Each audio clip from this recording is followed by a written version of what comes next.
السلام عليكم ومرحبا بكم في فيديو جديد. اليوم ان شاء الله نقدم معكم بيتزا مغربيه بنكهه هنديه. بسم الله على بركه الله. عندي هنا في المقادير، عندي هنا الدجاج مقطع طريفات صغار تقريبا رابعه،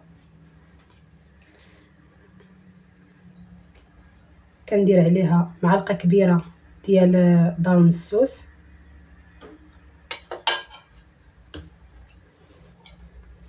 معلقه كبيره زيت البلديه،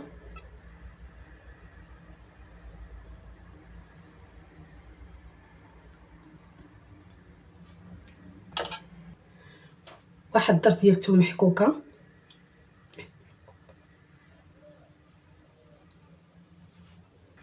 كندير نص معلقه ديال الكاري،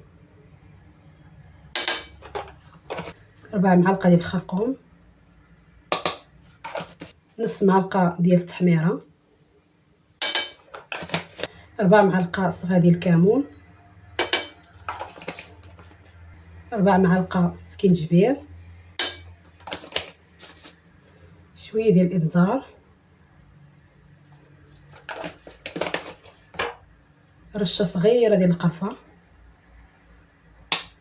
معلقه صغيره عصير الحامض، شويه ديال الملحه حسب الذوق. صافي كنخلط المقادير كلها مزيان حتى يتلبس الدجاج مزيان بالتوابل، وكنغطيه ونحتفظ به مده ساعه، نخليه حتى يشرب العطريه مزيان.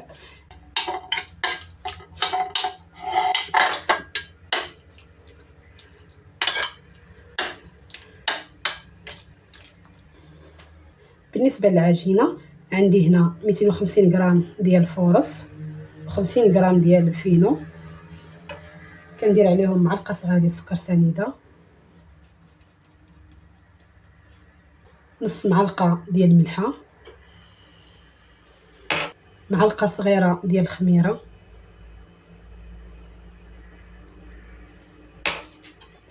معلقه كبيره ديال الزيت بلديه،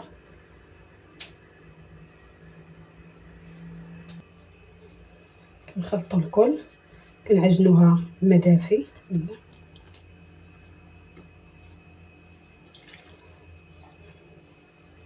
نعجنوها وندلكوها مزيان حتى نحصلوا على عجينه رطبه.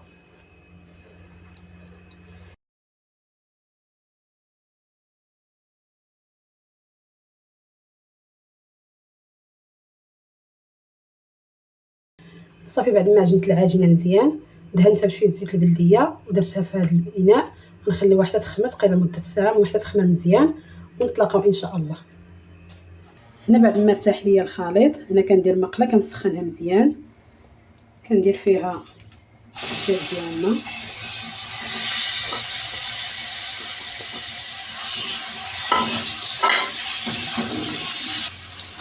الا عندكم مقله كتلصق دهنوها بالقليل من الزيت. انا هنايا مكتفي داك الزيت اللي درت في الدجاج، درت معلقه كبيره. الا نتوما عندكم مقله كتلصق ديروا معلقه صغيره ديال الزيت في الدجاج، وفي المقله ديروا معلقه صغيره ديال الزيت العاديه. صافي كنشحروا مزيان حتى كيطيب، ونتلاقاو ان شاء الله. صافي الدجاج ديالي ها هو وجد، ونخليوه على جنب حتى يبرد. هنا غادي نقدم معكم ان شاء الله الصلصه ديال البيتزا اللي غندهنوا بها البيتزا. عندنا صلصه مختلفه شويه، هنا عندي 3 معالق ديال دارون السوس، كندير عليها رشه صغيره ديال الثومه، صغير ديال الثوم محكوكه، كندير عليها نص معلقه من توابل الكاري، كندير نص معلقه تاع عصير الحامض، ندير رشه ديال الملحه غير شيشه فقط.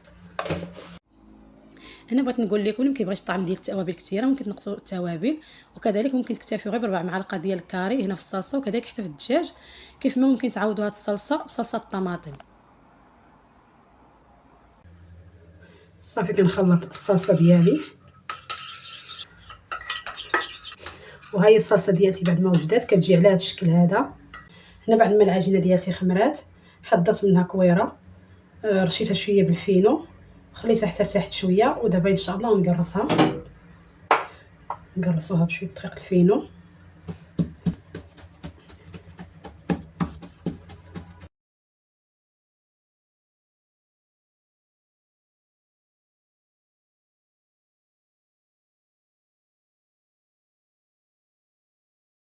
هنا بعد ما قرصت العجينه ديالتي مزيان كنتكها بفوشيطه،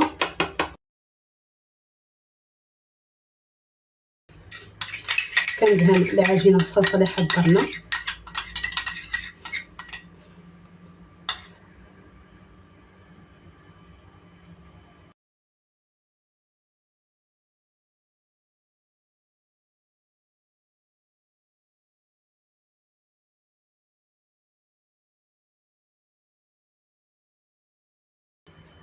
كنديروا الدجاج اللي شحرنا،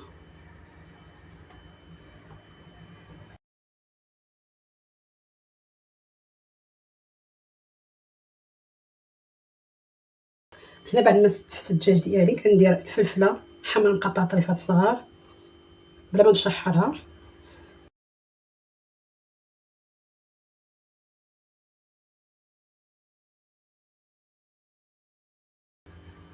صافي هنا كندير فرماج موتزاريلا، وهنا الفران عندي مشعله من قبل، يكون فران سخون. صافي غنعمرها بالفرماج وغندخلها الفران حتى طيب، ونتلاقاو ان شاء الله.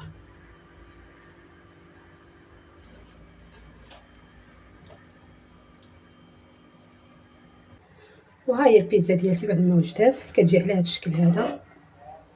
كنتمنى ان شاء الله تجربوها وتنال اعجابكم، والى عجبتكم القناه ما تنسوش تشتركوا، ومع السلامه الى فيديو قادم ان شاء الله.